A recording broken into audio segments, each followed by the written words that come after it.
प्यारे बच्चे, कैसे हैं आप सब? आशा करती है आप सब अच्छे होंगे, स्वस्थ होंगे। स्वागत है आपका इस कक्षा में।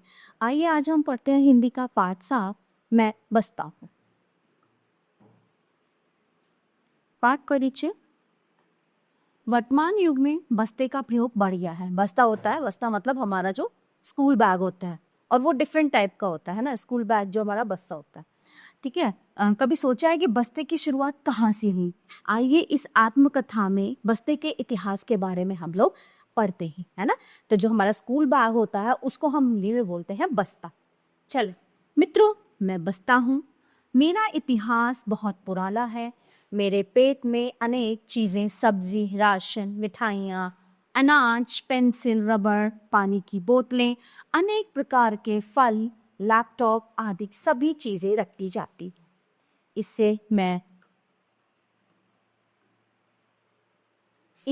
मैं बड़ा खुश होता हूँ। मैं जितना सुंदर अब दिखता हूँ वैसा पहले नहीं था, है ना। अब जैसे जैसे टाइम चेंज हुआ है ना, और हाईटेक आधुनिकता आ गई है, तो तरह तरह के इतने सुंदर सुंदर बैग आपको बाजारों में मिलेंगे, है ना। किसी भी तरह के ले लो आप, प्लास्टिक में ले लो, लेदर में ले लो, कपड़े में ले लो, डिफरेंट टाइप ऑफ बैग्स, बहुत सारे तरह के, और बहुत ही प्यारे प्यारे सुंदर सुंदर बैग। और पहले क्या होता था, बहुत पुराने मतलब प्राचीन काल में, पुराने समय में जो है ऐसे मतलब कोई खास फैब्रिक के नहीं होते थे।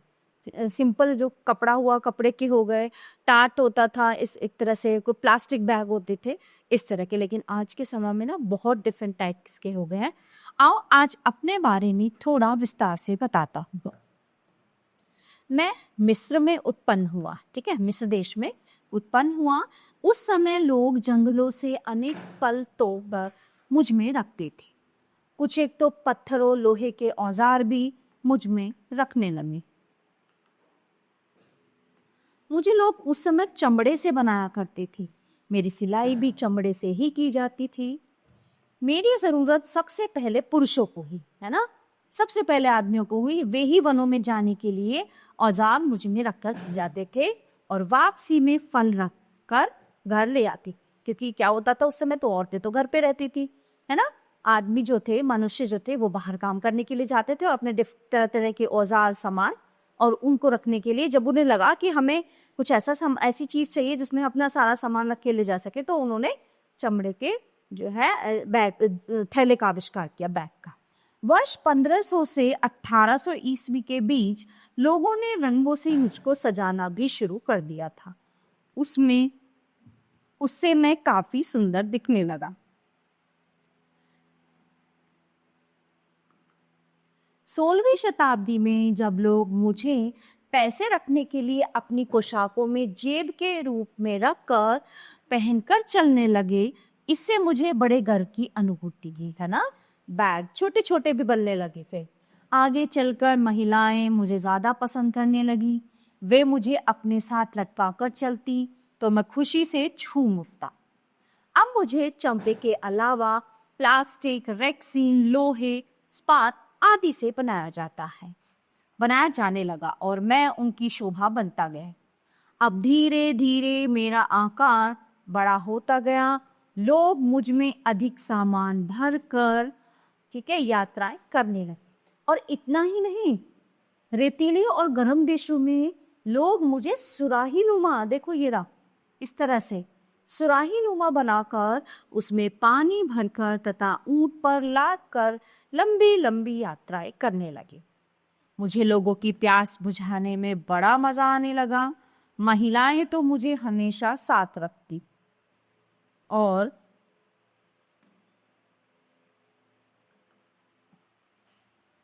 मुझे दूसरी महिलाओं को उपहार के रूप में भी देने लगी, है ना। महिलाएं जो है उपहार स्वरूप दूसरों को देने लगी। फिर वर्ष 1970 के दशक में मुझे प्लास्टिक के धागों से बुनकर बनाया जाने लगा। लोग मेरा रंग बिरंगा रूप बहुत पसंद करने लगे थे। कहा जाता है कि सबके दिन फिरते हैं, यानी कि समय सबका बदलता है। जूट के बने रंग बिरंगे स्वरूप को देखकर मैं बहुत खुश हुआ।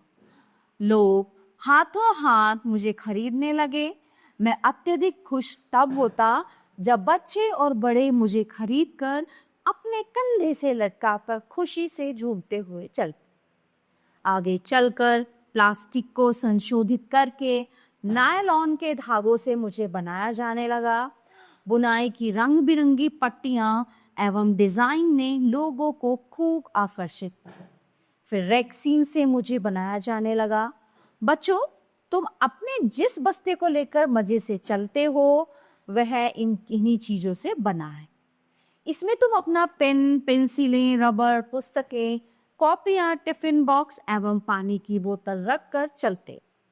मैं तुम्हारी सभी चीजों को भीगने से भी बचाता हूँ। जो रेक्सीन होती है ना, वो है ना बारिश से, पानी से हमारी चीजों को बचाती है। तो जो रेक्सीन के बैग होते हैं वो बहुत ही यूजफुल होते हैं बारिश के मौसम में। उससे क्या होता है, ऊपर पानी उसमें मतलब अंदर तक नहीं जाता और हमारी जो चीजें हैं अंदर सुरक्षित रहती है, भीगती नहीं।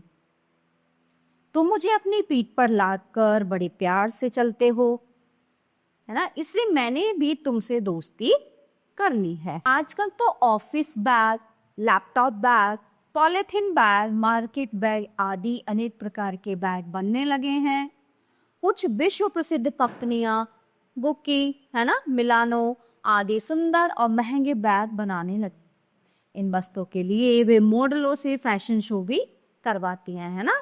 मॉडलों से फैशन शो कराती हैं, वो तरह तरह के बैग बना के अपने हाथ में हैंग करके मॉडलिंग करते हैं, चलते हैं। उससे क्या होता है, जनता इम्प्रेस होती है, मतलब जनता उनसे इन्फ्लुएंस होती है और फिर नए नए बैग जो ट्रेंड में आते हैं वो सब लोग खरीदते हैं। लोगों द्वारा आजकल प्लास्टिक का उपयोग कम करने से मुझे पॉलिथीन से बनाया जाने लगा है। इस समय लोग जागरूक हो रहे हैं, अतः अब मैं अधिकतर कागज, कपड़े और जूट से बनाया जाते का। इसमें पर्यावरण को हानि कम पहुंचती है। मेरी सजावट भी इको फ्रेंडली रंगों से की जाने लगी है। लोग मुझे साथ रखने के लिए ललचाते। विदेशों में तो मेरी सजावट बहुमूल्य सोने, चांदी तथा हीरे मोती से भी की जा रही है। इससे मेरी कीमत लाखों तक पहुंच गई। ये मेरे लिए बड़े गर्व और खुशी की बात है। अब तो तुम मेरे मित्र बन गए हो, इसलिए मैं तुमसे एक बात और कहना चाहूँगा कि तुम अपनी किताबें मुझ में रखकर भूलना नहीं, उन्हें पढ़ते रहना और अपना गृह कार्य नियमित रूप से पूरा करते रहें। इससे मुझे और भी खुशी होगी। अब देखो, वो बस्ता भी जो है पढ़ने के लिए प्रेरित कर रहा है। हाँ, बारिश के मौसम में अपनी छतरी को बंद करके मुझ में रखना नहीं भूलना, क्योंकि वह हम दोनों को भीगने से बचाती है। अब बातें बहुत हो गई, चलो नहा धोकर नाश्ता करो और मुझे लेकर विद्यालय चलो। तो ये थी एक बस्ते की आत्मकथा जो उसने अपने बारे में बताया। प्यारे बच्चों, ये पाठ यहीं समाप्त होता है। आशा करती हूँ आपको अच्छे से समझ आया होगा। मिलते हैं अगली कक्षा में। धन्यवाद।